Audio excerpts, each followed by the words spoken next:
So, very good morning once again, all dear student. So today we are going to see the new topic, that's cerebellum. So cerebellum is a Latin word. The meaning of cerebellum is a small brain.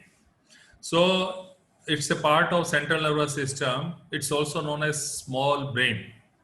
When you see the cerebellum, it lies behind the pons and medulla. It lies behind the pons and medulla. It lies in the posterior cranial fossa. When you see the skull, within the skull there are 3 cranial fossae. So it lies in the posterior cranial fossa. So this cerebellum, it has got 2 surfaces. What the surface you see, this is the superior cerebellar surface and another is the inferior surface. This is inferior surface. It has 2 notches, the anterior cerebellar notch and posterior cerebellar notch. This is the anterior cerebellar notch, this is posterior cerebellar notch. The anterior cerebellar notch is wider. If you see the anterior cerebellar notch, it's wider, it's bigger, and it is related anteriorly with the brainstem, pons and medulla. When you see the posterior cerebellar notch, the posterior cerebellar notch is related with falx cerebelli, a fold of dura mater. The superior surface of cerebellum, it is continuous. It continues right and left side. And this cerebellum is made up by 2 cerebellar hemisphere. The 2 right and left cerebellar hemisphere, they are continue with each other on the superior surface.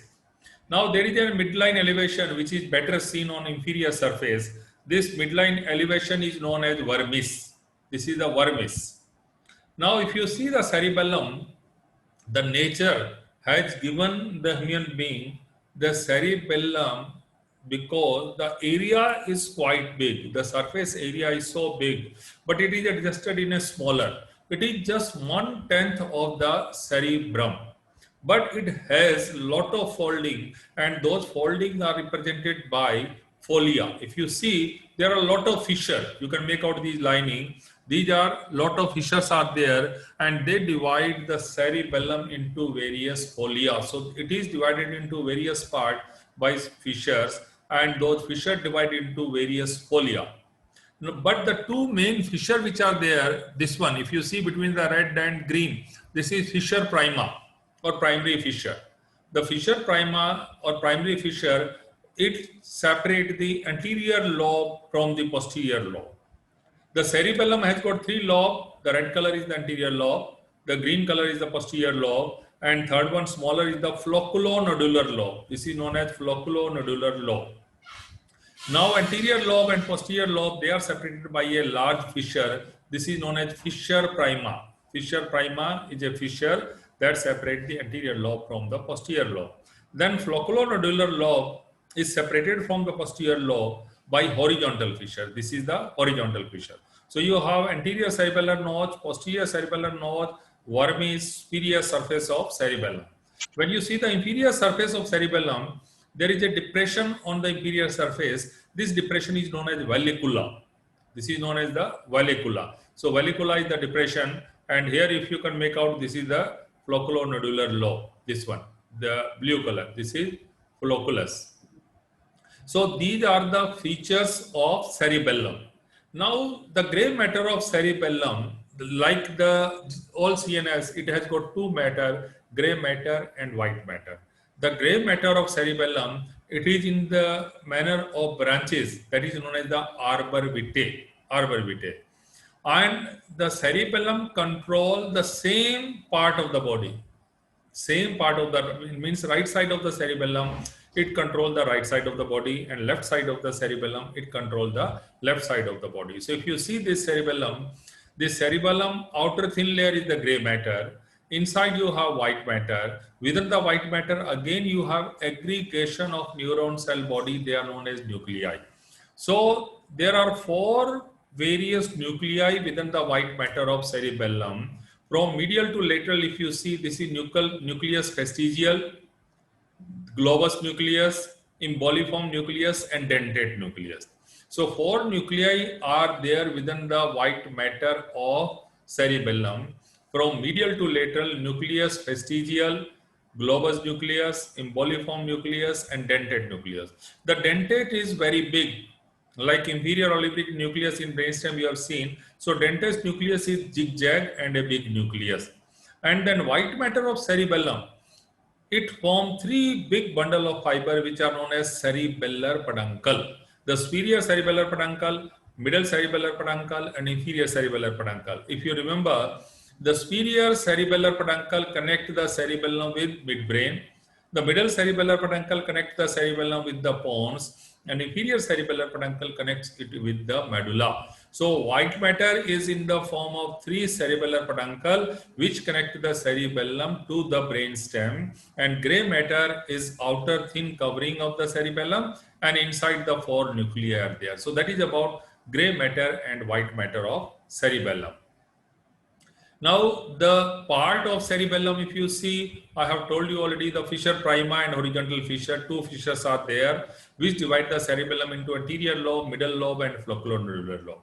Then remaining part are not important for the examination point of view. The vermis is a midline structure. It looks like the earthworm, which connect the two cerebellar hemisphere. This vermis has got only the diagram name you remember. Otherwise, it is not easy to remember in order.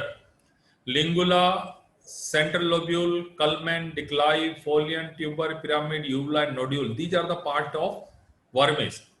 You can remember with the mnemonics. Lal Chand can die for Tarin Pent unnecessarily. So Lal, Lingula. But still, it's not that important. Few part if you can remember. So these are part of vermis. Okay, so this is about the vermis. As cerebellum is usually asked as a short note, so more detail is not required. Relation, as I told you, anteriorly cerebellum is related with the fourth ventricle as well as pons and medulla, posteriorly with the occipital bone. Spherically, the cerebellum is related with tentorium cerebelli. Tentorium cerebelli, that is a fold of dura mater, which separate the cerebellum from the occipital lobe of cerebrum. So this is the cerebellum diagram which you can draw in examination, easy one. Now, applied anatomy of the cerebellum. This is again important. The applied anatomy is the cerebellar syndrome. The condition when the cerebellum function are not normal, we call it cerebellar syndrome. What happens in cerebellar syndrome? There is ataxia. Ataxia is incoordinated movement. I have explained you coordinated movement. When you are writing on the page, your movements are coordinated. But if you want to write on a page and your pen goes somewhere else, that is incoordinated movement, that is known as ataxia. As the cerebellum controls the voluntary movement, so it can cause ataxia. And staggering gait. The patient normal can walk on a straight line, but the cerebellar person, the patient of a cerebellum lesion, he walks like a drunken person. So that is the staggering gait. Then cerebellar syndrome also contains nystagmus, oscillatory movement of the eyeball like this. That is the nystagmus. Hypotonia. Normally when you shake your hand, this is a normal tone. Okay. When it is hypertonia, then it will be very rigid. If you move the hand of a patient, it will be very difficult to shake. And hypotonia, when the tone is below the normal, if you simply shake, it will be like rubber. So hypotonia will be there as because the cerebellum control the tone. Then there is a condition that is known as the adidokokinesia. Adidokokinesia. There will be what happened normally if you ask the patient to check the cerebellar function, do like this. This is the coordinated movement. Okay. The adidokokinesia, in that condition, patient won't be able to do this. If you want to do this, it will be going like this or like this, and so alternated movement won't be there. These movement normal person can perform, but adidokokinesia, it won't be there because of the cerebellar lesion. Then tremor intentionally. During working, if patient start any working, then tremors will be there, intention tremor. It will be on, during rest position, no tremor will be there in the patient, but patient start any kind of the function or work, there are tremors. So that is the not normal function of the cerebellum. Okay, abnormal function of the cerebellum. Then to check the cerebellum, you have to ask the patient to keep the finger and touch the tip of the nose. So normally one can touch the tip of the nose, and the cerebellar patient finger will go like this or like this. So these are the applied aspect of cerebellum.